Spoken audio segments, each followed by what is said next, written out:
తులారాశి వారు ప్రయాణాలు ఆకస్మికంగా చేయాల్సి వస్తుంది. రుణాలు, పెట్టుబడుల కోసం అన్వేషణ కొనసాగిస్తారు. బంధువర్గ వారితోటి విరోధాలు కూడా ఏర్పడతాయి. పట్టుదలతోటి కొన్ని కార్యక్రమాలు ఎట్టకేలకు పూర్తి చేస్తారు. చెవి, గొంతు సంబంధిత రుగ్మతల వల్ల ఈరోజు కొంత ఇబ్బందికరంగా గడుస్తుంది. పుణ్యక్షేత్రాలు కూడా సందర్శిస్తారు. వ్యాపార వర్గాల వారికి వ్యాపారంలో లాభ నష్టాలు సమానంగా ఉంటాయి.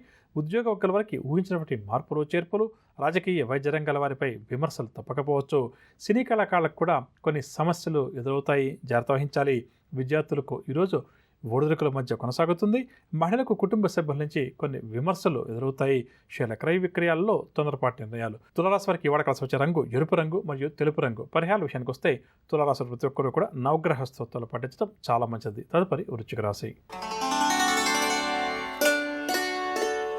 వృశ్చిక రాశి వారికి అనుకోని ఖర్చులు ఈరోజు ఎదురవుతాయి. ఆదాయం కూడా తగ్గుతుంది. బంధుగణంతో వివాదాలు మరింత అధికమవుతాయి. వీరి పట్ల వ్యతిరేకించే వారి సంఖ్య కూడా పెరుగుతుంది. ఆలోచనలు ఏమాత్రం కూడా వృశ్చిక రాశి వారికి కలిసిరావు. ఇంటా బయట కూడా వీరికి ఒత్తిడులు ఎదురవుతాయి. వీరి లక్ష్య సాధనలో ఆటంకాలు కూడా ఎదురవుతాయి. భాగస్వామ్య వ్యాపారాలు సామాన్యంగా సాగుతాయి. ఉద్యోగ వర్గాల వారికి శ్రమ తప్ప ఫలితం అంతగా కనిపించదు. రాజకీయ వర్గాల వారికి కూడా ఈరోజు గందరగోళంగా గడుస్తుంది. సినీ కళాకారులకు అవకాశాలు కొన్ని లభించినప్పటికీ కూడా అంతగా సంతృప్తినివ్వవు. విద్యార్థుల ప్రయత్నాలు ఏమాత్రం కూడా ముందుకు సాగవు. ఆటంకాలు అడుగడుగునా కూడా ఎదురవుతాయి. మహిళలకు కుటుంబ సమస్యలు మరింత అధికమవుతాయి. షేర్ల క్రయ విక్రయాల్లో ఆశించిన లాభాలు కష్టమని చెప్పవచ్చు. వృశ్చిక రాశి వారికి ఈ వాడ కలిసి వచ్చే రంగు కాఫీ రంగు మరియు గోధుమ రంగు. పరిహారాల విషయానికి వస్తే వృశ్చిక రాశి వారి ప్రతి ఒక్కరు కూడా కనకదుర్గ అమ్మవారి యొక్క స్తోత్రాలు పఠించడం చాలా మంచిది. తదుపరి ధనురాశి. ధనురాశి వారు చిన్ననాటి మిత్రులను కలుసుకుంటారు. గతంలో దూరమైన ఆప్తులు తిరిగి దగ్గరవుతారు. ప్రత్యర్థులను సైతం స్నేహితులుగా మార్చుకుంటారు. గృహ నిర్మాణాలు చేపట్టడానికి లేదా దీనికి సంబంధించి నిర్ణయాలు తీసుకోవడానికి గ్రహస్థితి అనుకూలంగా ఉంది. తమ ప్రతిభా పాఠవాలను కూడా చాటుకుంటారు. ఒక లేఖ ద్వారా ముఖ్యమైన సమాచారాన్ని కూడా అందుకుంటారు. అదనపు ఆదాయం కోసం ఎవరైతే ప్రయత్నం చేస్తున్నారో వారికి అదనపు ఆదాయం సమకూరుతుంది. వ్యాపార వర్గాల వారు వ్యాపారంలో తమ లక్ష్యాలను సాధిస్తారు. ఉద్యోగ వర్గాల వారికి ఇంక్రిమెంట్లకు సంబంధించిన సమాచారం అందుతుంది. పారిశ్రామిక వర్గాల వారికి కూడా మంచి గుర్తింపు లభిస్తుంది. సినీ కళాకారులకు పూర్వ వైభవం తిరిగి సంతరించుకుంటుంది. విద్యార్థుల అంచనాలన్నీ కూడా నిజమవుతాయి. మహిళలు చక్కటి పురోభివృద్ధిని సాధిస్తారు. షేర్ల క్రయ విక్రయాల్లో మంచి లాభాలు. ధనురాశి వారికి ఇవాళ కలిసి వచ్చే రంగు కాఫీ రంగు మరియు గోధుమ రంగు. పరిహారాల విషయానికి వస్తే ధనురాశి ప్రతి ఒక్కరూ కూడా గణపతిని పూజించడం చాలా మంచిది. తదుపరి మకర రాశి. మకర రాశి వారు అదనపు ఆదాయం కోసం ఎవరైతే ప్రయత్నిస్తున్నారో వారికి అదనపు ఆదాయం సమకూరుతుంది. నూతన పనులకు ఈరోజు వీరు శ్రీకారం చుడతారు. ఆలోచనలన్నీ కూడా కార్యరూపం దాలుస్తాయి. ప్రతిభా పాఠవాలు కూడా వెలుగులోకి వస్తాయి. ఆశ్చర్యకరమైన విషయాలు కొన్ని మకర రాశి వారు గ్రహిస్తారు. సంఘంలో గౌరవం మరింతగా పెరుగుతుంది. కాంట్రాక్ట్ రంగం వారికి కాంట్రాక్టులు లభిస్తాయి. వ్యాపార వర్గాల వారికి వ్యాపారాలు లాభిస్తాయి. ఉద్యోగ వర్గాల వారికి ఉద్యోగాల్లో ఉన్నత హోదాలు దక్కుతాయి. పారిశ్రామిక సాంకేతిక రంగాల వారు ఈరోజు నూతన ఉత్సాహంతో గడుపుతారు. సినీ కళాకారులకు ఆశలు కూడా చిగురిస్తాయి. విద్యార్థులు నూతన విద్యావకాశాలు దక్కడం వల్ల ఆనందంగా గడుపుతారు.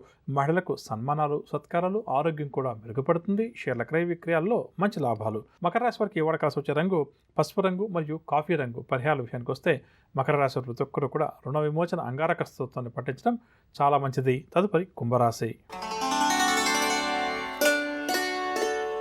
కుంభరాశి వారికి పనుల్లో ఆటంకాలు, అవాంతరాలు అధికంగా ఎదురవుతాయి. ప్రతి పనిలో కూడా ఈరోజు ఈ రాశి వారికి వ్యయ ప్రయాసాలు తప్పకపోవచ్చు. మానసిక ఆందోళన కూడా అధికమవుతుంది. కొన్ని ఆరోగ్యపరమైన సమస్యలు తప్పకపోవచ్చు. ఔషధ సేవనం కూడా తప్పకపోవచ్చు. మనం నేటి కార్యక్రమంలో పుట్టిన సమయాన్ని బట్టి మన వ్యక్తిత్వం ఏ విధంగా ఉంటుంది, మన మీద ఏ గ్రహాల యొక్క ప్రభావం అధికంగా ఉంటుంది అన్న అంశాన్ని కొంతవరకు తెలుసుకునే ప్రయత్నం చేశాం. ప్రధానంగా పుట్టిన సమయం కరెక్ట్గా తెలియని వ్యక్తులకి ఈ అంశం చక్కగా ఉపయోగపడుతుంది. తెలిసిన వారికి కూడా ఉపయోగపడుతుంది. కానీ ఎవరైతే పుట్టిన సమయం సరిగ్గా లేక జాతక చక్రం తయారు చేసుకోలేక ఇబ్బంది పడుతున్నారో అటువంటి వారికి ఈ అంశం బాగా ఉపయోగపడుతుందని చెప్పవచ్చు. నేటి కార్యక్రమంలో ఉదయం పూట సూర్యుడు బాగా ఉదయించిన తర్వాత మధ్యాహ్నం లోపు జన్మించిన వ్యక్తుల యొక్క వ్యక్తిత్వం గురించి కొంతవరకు తెలుసుకున్నాం కదా. ఈరోజు మరికొంతగా తెలుసుకునే ప్రయత్నం చేద్దాం.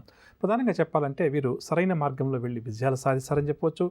అదేవిధంగా వీరు చదువులో కూడా బాగా చక్కగా రాణిస్తారు. జీవితంలో ఏదైతే సంపాదించుకుంటారో దాన్ని ఎప్పుడు నిలబెట్టుకునే ప్రయత్నం చేస్తారని చెప్పవచ్చు. అంటే ఏంటి, కొంతమంది వ్యక్తులను పరిశీలన చేస్తే ₹1,00,000 ఒక నెలలో సంపాదిస్తుంటారు, ₹2,00,000 ఇంకొక నెలలో పోగొట్టేస్తుంటారు. అలా కాకుండా ఈ సమయంలో జన్మించిన వ్యక్తులు ప్రధానంగా ఏంటంటే సంపాదన కాస్త తక్కువగా ఉన్నప్పటికీ కూడా మనం నేటి కార్యక్రమంలో చెప్పుకున్నాం, సాధ్యమైనంత వరకు కూడా ఏంటి నీతి నిజాయితీగా సంపాదిస్తారని చెప్పేసి.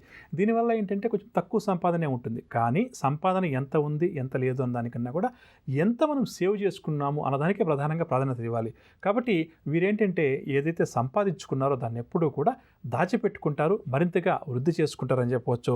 అదేవిధంగా ఏదైనా ఒక విషయాన్ని తొందరగానే తెలుసుకుంటారు. అంటే గ్రహణ శక్తి అంటాం కదా, ఇది వీరికి చాలా ఎక్కువగా ఉంటుంది. ఏదైనా కొత్త విషయం గురించి కూడా చెప్పామనుకోండి, వెంటనే వారు ఆ విషయాన్ని నేర్చుకోగలుగుతారని చెప్పవచ్చు.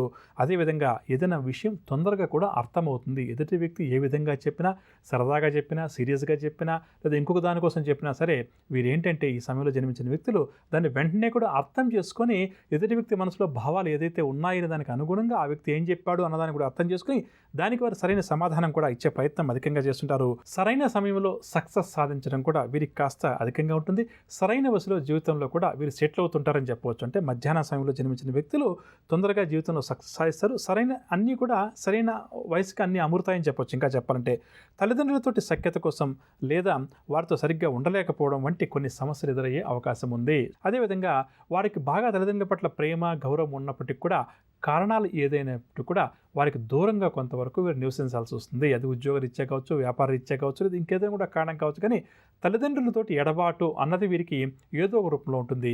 దీనివల్ల కొంతవరకు వీరు అశాంతి చెందుతారు. అంటే కొంతమంది వ్యక్తులేమో తల్లిదండ్రులతో గొడవలు పడి దూరంగా ఉంటే, మరికొంతమంది వ్యక్తులకి దగ్గరగా ఉండాలని చెప్పి అనుకున్నాగానే ఇతరత్ర కారణాల వల్ల, కుటుంబ సమస్యల వల్ల ఉండలేకపోవడం, మరికొంతమంది వృత్తి ఉద్యోగాల ద్వారా తల్లిదండ్రులకు దూరంగా ఉండటం మాత్రం అధికంగా ఉంటుంది. ఏదేమైనప్పటికీ తల్లిదండ్రుల పట్ల ప్రేమాభిమానాలు మాత్రం వీరికి పుష్కలంగా ఉంటాయని కూడా చెప్పవచ్చు. దీనివల్ల సమస్యలు ఎదురుకాకుండా కొంత జాగ్రత్త వహించాలి. అంటే తల్లిదండ్రులతోటి సమస్యలు ఎదురుకాకుండా కొంత జాగ్రత్త వహించాలి. ఇక మధ్యాహ్నం సమయం దాటిన తర్వాత జన్మించినటువంటి వ్యక్తులు ఎవరైతే ఉంటారో వారికి కొంతవరకు ఆధ్యాత్మిక చింతన అన్నది కాస్త అధికంగా ఉంటుంది. భగవంతుడి పట్ల నమ్మకం కూడా వీరికి కాస్త అధికంగా ఉంటుంది. అదేవిధంగా లాంగ్ టర్మ్ విజన్ అంటాం కదా, ఇది చాలా ఎక్కువగా ఉంటుంది. అంటే దూరదృష్టితోటి ప్రతిదీ కూడా ఆలోచించేసి నిర్ణయాలను ఎక్కువ కూడా తీసుకుంటారు. ఇతరులకు దశ దిశ నిర్దేశం చేయడంలో వీరిది అందివేశం చేయగా చెప్పవచ్చు. అంటే జీవితంలో ఒక గురువు స్థానానికి అంటాం కదా, మంచి స్థానానికి ఎదుగుతారు. వారు ఏ వృత్తిలో ఉండొచ్చు, ఏ రంగంలో ఉండొచ్చు, కానీ ఆ రంగంలో 10 మందికి సలహాలు ఇచ్చి దిశ దశ నిర్దేశం చేసే స్థాయికి వీరు ఎదుగుతారని చెప్పవచ్చు. అదేవిధంగా వైద్య వృత్తిలో కూడా వీరు ఎక్కువ కూడా రాణించడం, ఉపాధ్యాయ వృత్తిలో ప్రవచనకర్తలుగా ఎక్కువ రాణించడం ఎక్కువ కూడా చూడవచ్చు. అంటే భవిష్యత్తుకు సంబంధించి ఇతర వ్యక్తులకి సలహాలు ఇచ్చి నీకు ఈ సమయంలో ఈ సమస్య రాబోతుంది అని చెప్పేటువంటి వృత్తుల్లో కావచ్చు. కాకపోతే ఈ సమస్య వచ్చింది కాబట్టి ఈ విధంగా ఉంటే ఆ సమస్య నుంచి బయటపడతామని చెప్పేటువంటి స్థాయి అంటే సలహాలు ఇచ్చే వృత్తిలో కానీ వీరు చక్కగా కూడా రాణిస్తారని చెప్పవచ్చు. అదేవిధంగా ఈ మధ్యాహ్న సమయం బాగా లేట్ ఆఫ్టర్నూన్ ఉంటాం కదా, ఆ సమయంలో జన్మించిన వ్యక్తుల విషయానికి వస్తే వారిపై కుజగ్రహ ప్రభావం కూడా కాస్త అధికంగా ఉంటుంది. దీనివల్ల మానసికంగాను శారీరకంగాను వీరు కాస్త దృఢంగా ఉంటారని చెప్పొచ్చు. సూర్యోదయం మరియు సూర్యాస్తం సమయంలో జన్మించిన వ్యక్తులు అంటే ఉదయం 4 నుంచి 6 మధ్య కానీ, సాయంకాలం 4 నుంచి 6 గంటల మధ్య కానీ పుట్టిన వాళ్ళకి ఎనర్జీ చాలా ఎక్కువగా ఉంటుందని కూడా చెప్పవచ్చు. కాబట్టి ప్రతి పనిలో కూడా వీరికి శక్తి ఎప్పుడైతే ఎక్కువగా ఉంటుందో, శారీరక శక్తి ఎప్పుడైతే ఉంటుందో, చేయబోయే కార్యక్రమంలో విజయాల శాతం కూడా వీరు కాస్త అధికంగా సాధిస్తుంటారు. అలాగే ఎనర్జీతో పాటు బద్ధకం కూడా వీరి వెంటే ఉంటుందని చెప్పవచ్చు. చూడండి, ఒక లక్షణం మంచి లక్షణం ఉంది, ఒక చెడు లక్షణం కూడా ఉంది. కాబట్టి ఎప్పుడైతే మన జీవితంలో మనకు బద్ధకం అనేది అధికమైపోతుందో అప్పుడు జీవితంలో రాణించడానికి మనం ఎన్నో ఇబ్బందులు ఎదుర్కోవాల్సి వస్తుంది.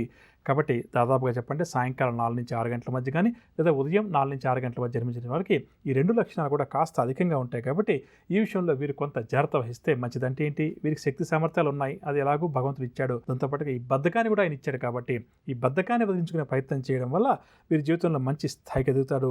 అదేవిధంగా ప్రధానంగా ఈ సమయంలో సాయంకాలం మరియు ఉదయం పూట జన్మించిన వ్యక్తులకు ప్రధానంగా చెప్పాలంటే అర్ధరాత్రి వరకు మేలుకునే అలవాటు కాస్త వీరికి అధికంగా ఉంటుంది. అంటే లేటుగా పడుకోవడం, లేటుగా లేవడం అంటాం కదా, ఇది వీరికి ఎక్కువగా అలవాటు అవుతుంది. కాబట్టి తల్లిదండ్రులు దీని గురించి కొంతవరకు ఇది మానిపించే ప్రయత్నం చేయడం చాలా మంచిదని చెప్పవచ్చు. అదేవిధంగా వీరి యొక్క లక్ష్యం ఏదైతే ఉంటుందో, అంటే మనం ఒక గోల్ అంటాం కదా, ఆ గోల్ ఏదైతే ఉంటుందో అది చాలా ఉన్నతమైనటువంటి లక్ష్యమే ఉంటుంది. కానీ దాన్ని చేరుకోవడానికి మాత్రం వీరికి స్పష్టమైనటువంటి అవగాహన ఉండదు. అంటే ఒక చోటకు వెళ్ళాలి అని చెప్పి అనుకుంటాం, ఉదాహరణకి ఎలా వెళ్ళాలి అనే దానికి ఒక అవగాహన కావాలి.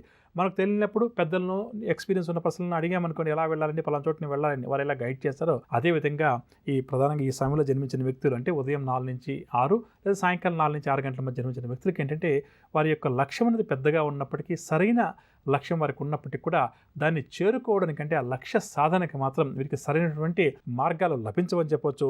దీనివల్ల ఏంటంటే విజయం సాధించలేక కొంతవరకు జీవితంలో వీరు ఇబ్బందులు ఎదుర్కొంటారు. ప్రధానంగా ఈ సూర్యోదయం సూర్యాస్త సమయంలో వీరి మీద గురుగ్రహ ప్రభావం ఎక్కువగా ఉంటుంది. ఈ సమయంలో జన్మించిన వారి మీద గురువు యొక్క ప్రభావం అధికంగా ఉంటుంది. కాబట్టి గురుగ్రహానికి సంబంధించినటువంటి శాంతి క్రియలు పాటిస్తూ ఉంటే మంచిదని చెప్పవచ్చు. నవగ్రహ సంచారాన్ని అనుసరించి ద్వాదశ రాశుల వారికి రేపు గ్రహస్థితి ఏ విధంగా ఉంటుంది, ఎటువంటి విషయాల్లో ద్వాదశ రాశుల వారు జాగ్రత్త వహించాలి, ఎటువంటి పరిహారాలు వారు పాటించాలి అన్న అంశాలు, అదేవిధంగా రేపు ఎవరైతే ముఖ్యమైన వ్యవహారాలు ప్రారంభం చేయాలి లేదా కీలక నిర్ణయాలు తీసుకోవాలని చెప్పి అనుకుంటున్నారో వారు ఏ భగవంతుని పూజిస్తే వారి విద్యావకాశాలు మెరుగుపడుతున్నాయి అన్న అంశం, దాంతోపాటుగా జ్యోతిష్శాస్త్ర రీత్యా జన్మ సమయం సరిగ్గా లేనటువంటి వ్యక్తుల యొక్క భవిష్యత్తు కానీ ఆలోచన విధానం కానీ ఏ విధంగా ఉంటుంది అని తెలుసుకోవాలని అందరికీ కోరిక ఉంటుంది కదా.